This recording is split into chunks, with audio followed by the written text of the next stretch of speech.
What's up guys, Tactics Maniac here with another video for you. Today we are talking about a beloved classic GameCube RPG game being Paper Mario: The Thousand Year Door. After experiencing the latest entry in the Paper Mario series a while back, being Origami King, is Paper Mario: Thousand Year Door still worth all the praise and glory that many long-term fans give it? Originally released in 2004, riding off the back of its predecessor, Thousand Year Door expanded the narrative of the Paper Mario series. Although the game didn't create anything new or groundbreaking to the series by reusing a lot of assets and story beats as the first game, it still somehow left a long-lasting, huge impression on many fans for its great story design, the expansion of the gameplay from the first game, and overall a large roster of colorful characters you meet, and the witty banter between them. Today, I want to explore all of these components of the game and explain just what makes Thousand Year Door so magical to so many people. But before we dive into this guys, I would really appreciate it if you could drop a like on the video if you enjoy this kind of content. It really does help me out a lot. Thanks guys. Now if you know anything about the series, then you are pretty aware of the ups and downs it has had over the course of all 6 games, with the first 3 being the most beloved of the series. However, after Super Paper Mario, the series would suddenly start venturing off course into a dark and scary direction.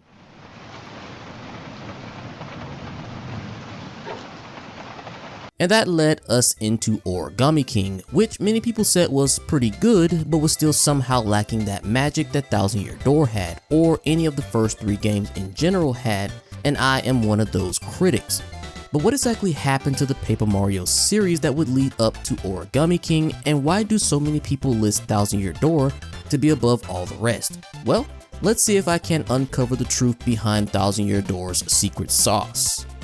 The story of the game is pretty basic, but effective in setting up what to expect.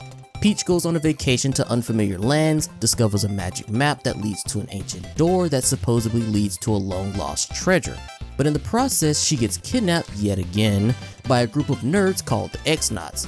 She sends the map to Mario before getting got, asking him to meet her in Rogueport to help unravel the mystery of the map, which sparks the long arduous journey to save Princess Peach. Once again, the story is pretty basic, but the narrative still sets up the idea of this big adventure that you're about to embark on into unknown territory.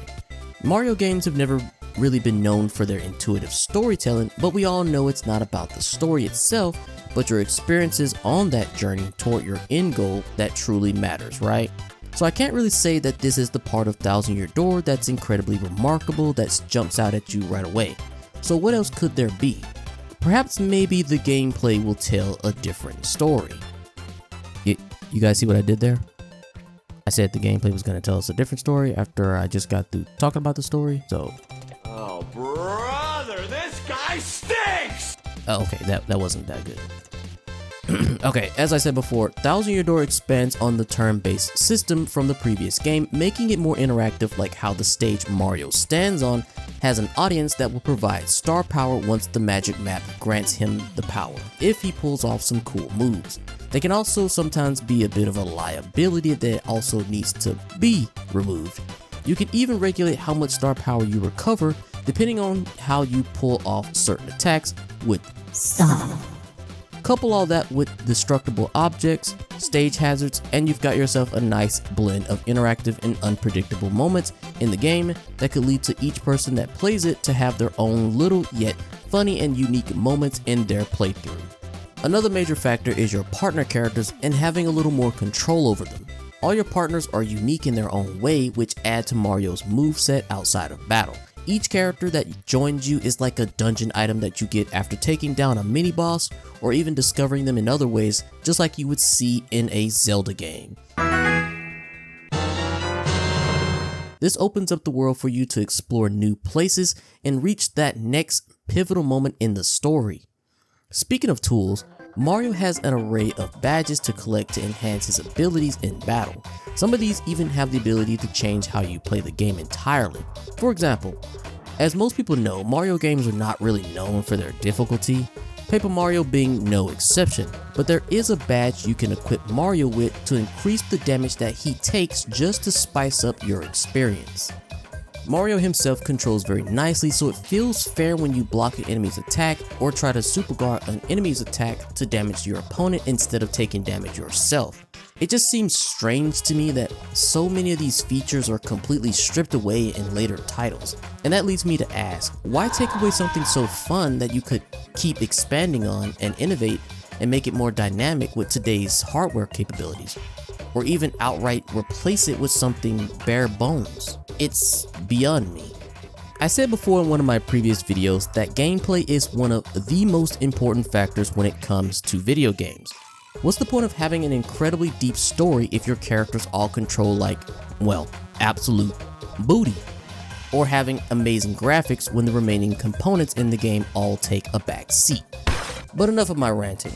Let's move on to the final element of the game, and that being the characters and the writing.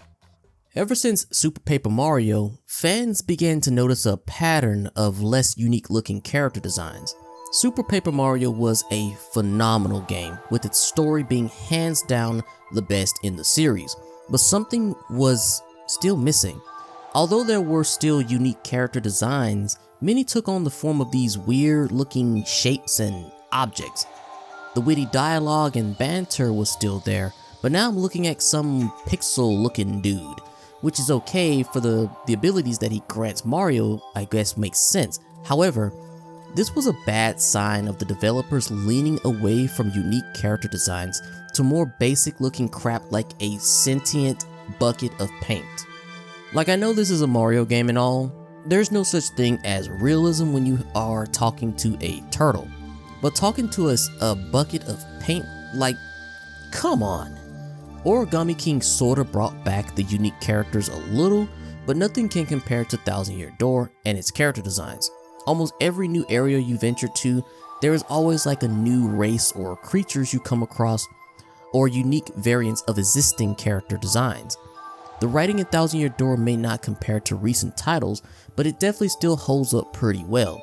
It added that nice blend of humor and emotional moments that you would experience on a grand adventure. Paper Mario is a beloved series for many fans, including myself, who just want to see it do really well in the modern day of gaming with a brand spanking new entry. And since it is a RPG, which is my favorite genre of games, can you really blame me for wanting it to do well and be up there with some of the best sellers like Zelda? It's just hard to believe this series is anything other than a turn-based RPG when the first couple of games featured a level up system where you earn XP after each battle.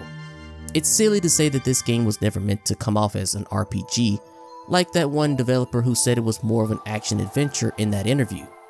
I don't recall what the guy's name is, but it is crazy to say that when the series was literally a successor to the Mario RPG game that actually recently got a remake.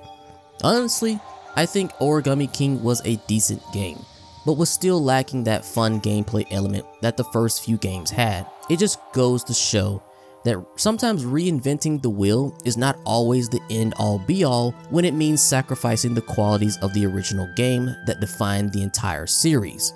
My hope is that the devs see that and maybe make a game-changing decision to make a new Paper Mario that doesn't outright copy Thousand Year Door, but at least return to the root of what made Paper Mario so magical to so many young and aspiring gamers out there. But what do you guys think? And what is your favorite Paper Mario game in the series? If you like Paper Mario the Thousand Year Door, check out my challenge series of it as I play through the game, adding more rules, making it more and more difficult to beat. Thanks for watching, and if you enjoyed the video, please leave a like and maybe even consider subscribing for more Paper Mario and other RPG content. Thanks again guys, and I'll see you all in the next one. Peace.